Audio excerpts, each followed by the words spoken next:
Game Changers is IGN's look at the people behind the games that changed the industry, presented by Cup Noodles, supporting those just warming up for something much, much bigger.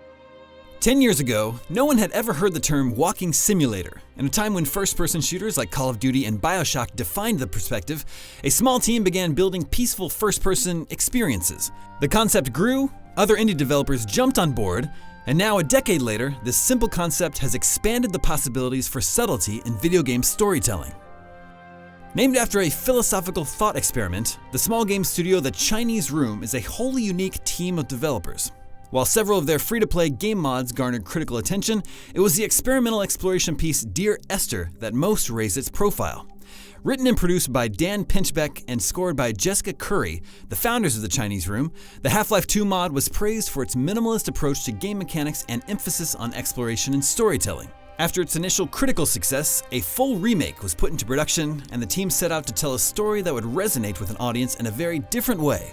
I've never, ever felt that games need fixing, or that games needed improving, or that we were doing something to show people how it ought to be done. It was just going, this looks quite interesting. What if we explore that space a little bit? What if we just shine a light over there? See if it works. And it worked, and that's great. I think it's really, really hard to tell a good story interactively. Because actually, and maybe we're just at the beginning of that exploration, maybe it's not that it's not good, it's just that we're so early on in discovering how to tell those stories. But I find, as someone who doesn't really play games, I find what I love about a book or a film is being guided absolutely through that experience.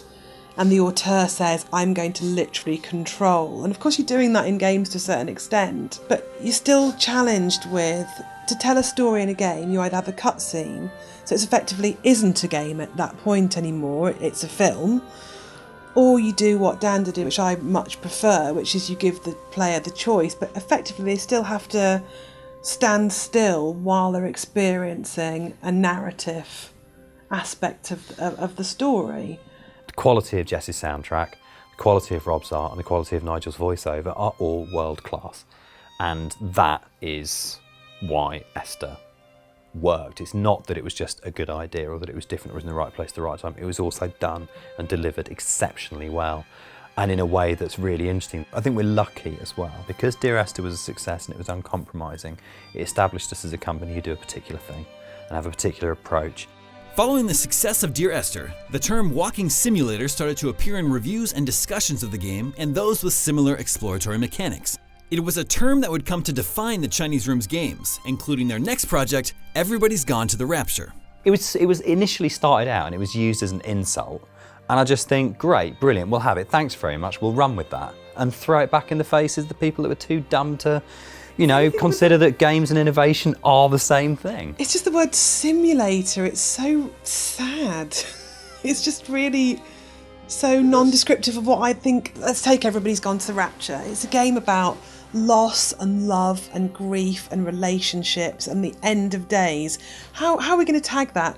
Walking simulator. It doesn't mean anything, it doesn't say anything to me. With Everybody's Gone to the Rapture, the Chinese Room set out to not just take ownership of the term walking sim, but also to expand on its possibilities, foregoing the linearity of previous games and maximizing the emotional and narrative impact in a way that only they knew how. Rapture started off from two things. One, walking sims were starting to gain in sort of popularity, and it was starting to be a thing. Again, the one thing that all of these walking sim games have in common is they're all corridors. And they're all like, here's the story, now walk along, now here's the story, now walk along.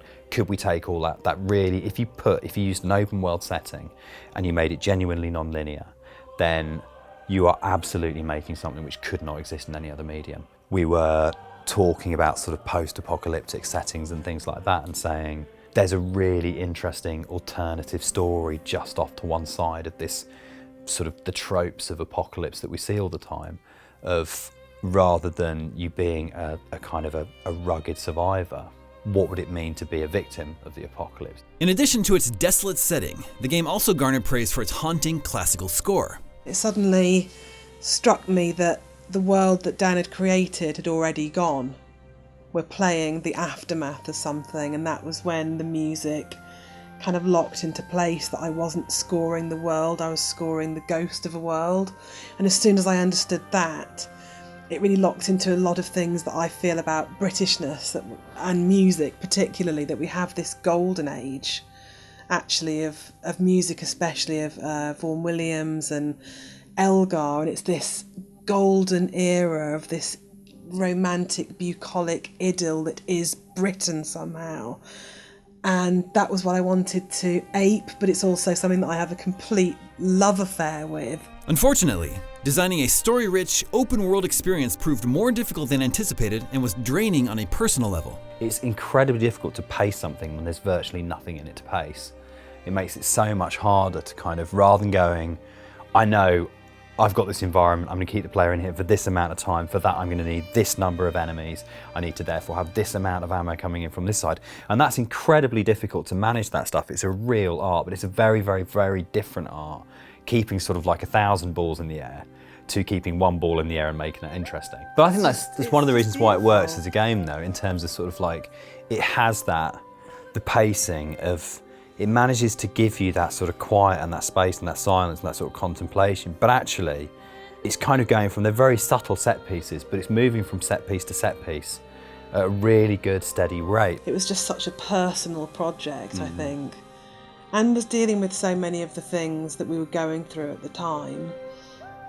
You know, I'd lost a close family member, and I'd been diagnosed as, you know, I was very ill, and I'm not sure we'll ever make a game like Rapture where it's just your heart just pouring out onto the floor, basically. And I think Rapture's a game about the fact that life is kind of crazy and short, and it can be brutal, but these moments of beauty and connection that you feel for other people make it all worthwhile. Everybody's Gone to the Rapture was released in August 2015 and was received with critical praise, winning numerous awards and top spots on several Game of the Year lists. The Chinese Room style continues to influence story-driven games, opening the door for experiences like Gone Home, Firewatch, Virginia, and Tacoma. And while little is known about the Chinese Room's next project, they've clearly got ideas about where to go with the genre they pioneered. Hopefully what's next for walking simulators is people go, great, let's just tell stories. Let's tell amazing stories using this technology, using these platforms. And actually, that should be the driving force. Not the fact that it includes a feature or a mechanic that hasn't been used before, but the fact that it's a new story and that story is interesting in itself. And it doesn't need to be this big, trumpet it from the rooftops, innovation, whatever that is, or it doesn't need to be the most expensive thing ever done. It's just a good little story told well. And that's a good reason to make media.